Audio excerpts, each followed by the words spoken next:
What's good, YouTube? And welcome to the house. At the beginnings of some Market Watch, I have suggestions that aren't cards. Get to the cards, John. That's why we're here, cards prices. But Yu-Gi-Oh! Merch typically either does really well and rises up through the ages, or falls flat on its face. And I suggested a while ago a $55 Yu-Gi-Oh! Plush. John, why would you do that? Well, the size is actually even more massive than I thought, and it turned out in such a better quality than I could have anticipated. I think over time, this is going to really pan out well. Look at this cute little dude. Look at the quality. I think a lot of you guys thought it would be smaller than this, but boy, it's bigger than a lot of my Godzilla figures, and just premium quality with a box that I didn't expect. Oh, I know a lot of Toon people are suddenly gonna be chasing this. If you missed out on pre-orders, you're paying the premium. I think the lowest around are like $100 some odd, but on pre-order it was $55, and people told me they got it shipped to around $70 to $75. So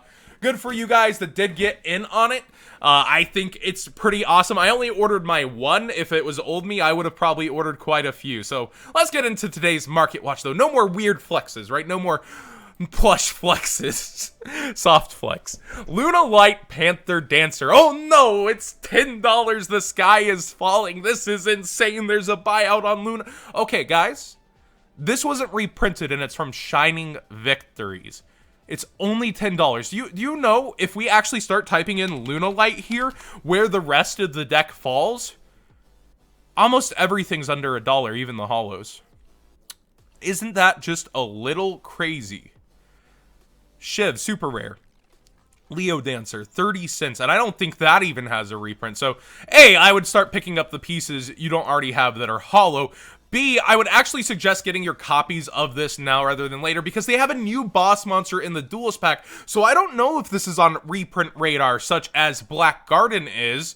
Definitely, since it's printed in card text. I do think also that they would have the Super Doors, since they rank up through things, but I don't know if Panther Dancer is on the table for the Duelist pack. We'll really have to wait and see, but I do suggest getting your copy sooner than later if you're worried. I think a lot of the true fans of the deck would already have it, and I don't know that it'll get past Rogue status, but Rogue status I think can talk regionals as this did in the past, so realistically, I think that if this is bringing you back into the game and you're excited, I wouldn't be too scared about spending on your copies. And we see one from Canada, $7.62 or best offer, $14. I think it will kind of fluctuate a bit, but if it's not in the Duels pack, I could see a revolley of buyouts easily to $20 on this. Speaking of the deck and options, I would suggest first edition rate Foolish Burial Goods, and I was just thinking about the future of this card. Yes, there's a lot of printings of Foolish Burial Goods, but first edition actual pack secrets tend to do the best and have this highest ceiling,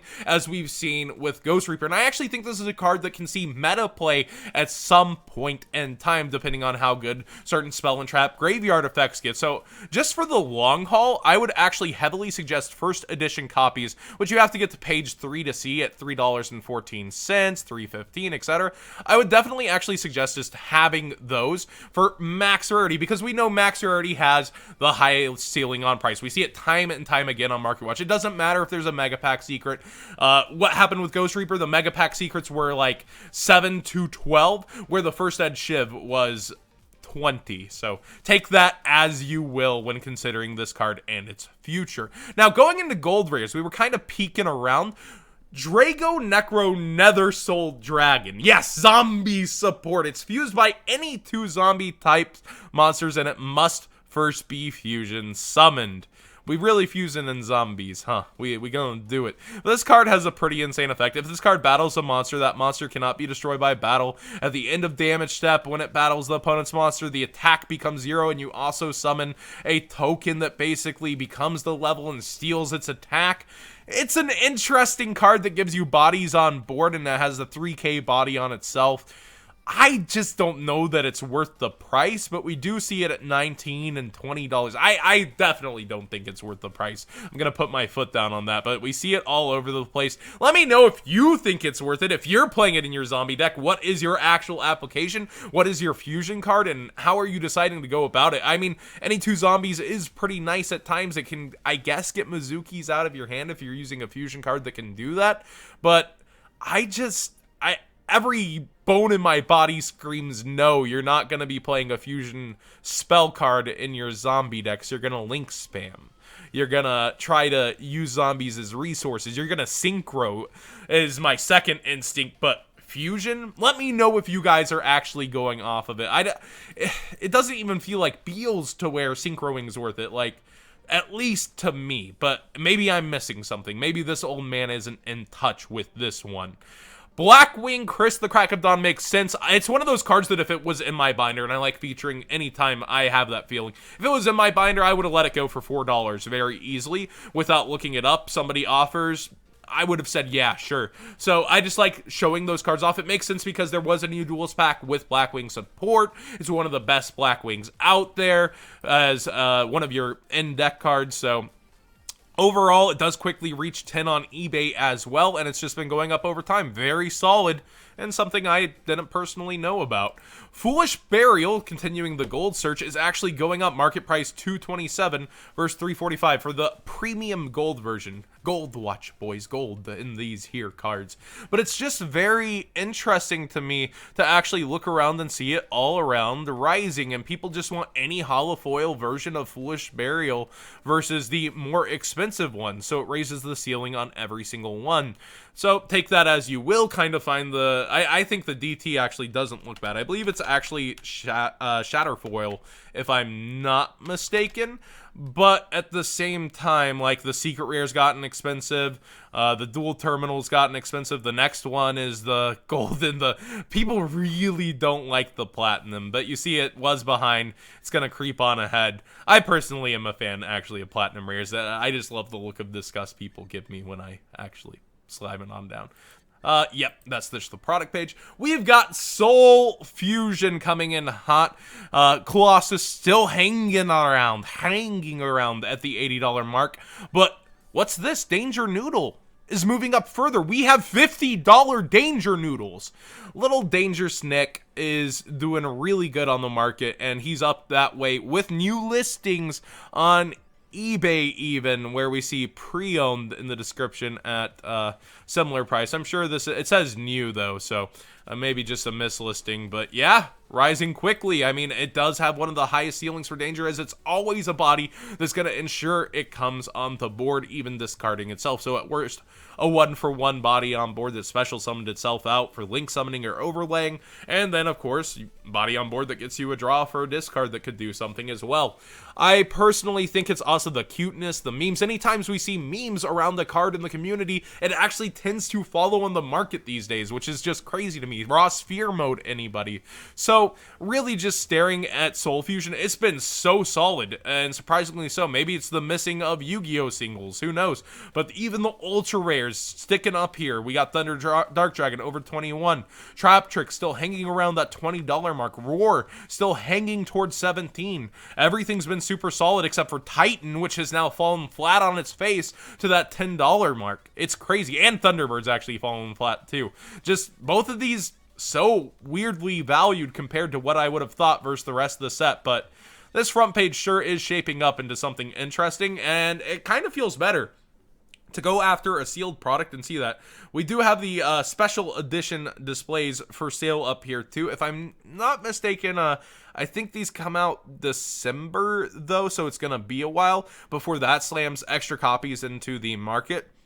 But definitely amazing promos with Isolde and Summon Sork. So I think we'll see a lot of this ripped open for the promos, and maybe a nice coolant on some of these cards' prices as we get the unlimited editions of them. So keep that in mind. That's a thing usually, but this is an unprecedented market, so maybe we just need those quantities of cards that Yu-Gi-Oh! Singles was missing, and this is going to be one of the most ripped open special editions by far.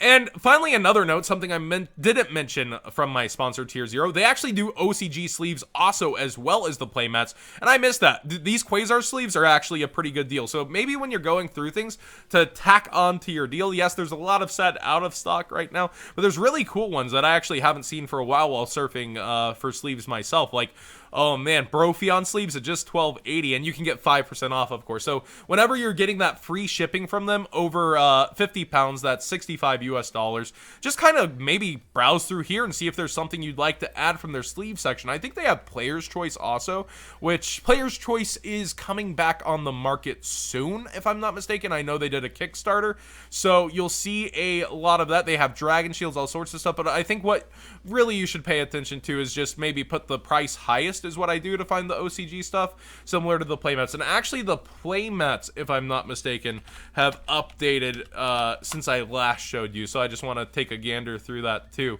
A ton of them changed. So yeah, you see default, I just go price high to low, otherwise you get whatever is supposed to come up first. Ooh, the Blue Eyes mat. This is way too much. Man, I can't justify it personally, but maybe it really does go for around there. But we see the Norden mat. I think they have the other outer entity. We see some new 20th anniversary stuff that's really cool.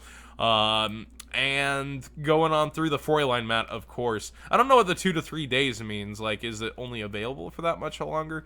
Yeah, but Hastor, the sadder outer entity, but really cool looking mat, Geargia mat, etc. Just OCG stuff on a major shop. It's nice to see. It's something the community's asked for a very long time, so be sure to scroll through. It's not going to have the most amazing, diverse kind of selection, but at least there is a pretty decent selection overall. Thanks for watching today's Market Watch. Please subscribe if you haven't already. Remember, you can save yourself 5% off on Tier 0 with that code down below, What's Good 5. And like the video if you enjoyed the discussion. Thank you so much for watching. I know it's been a lot of double uploads, not a pack opener channel after those negs today.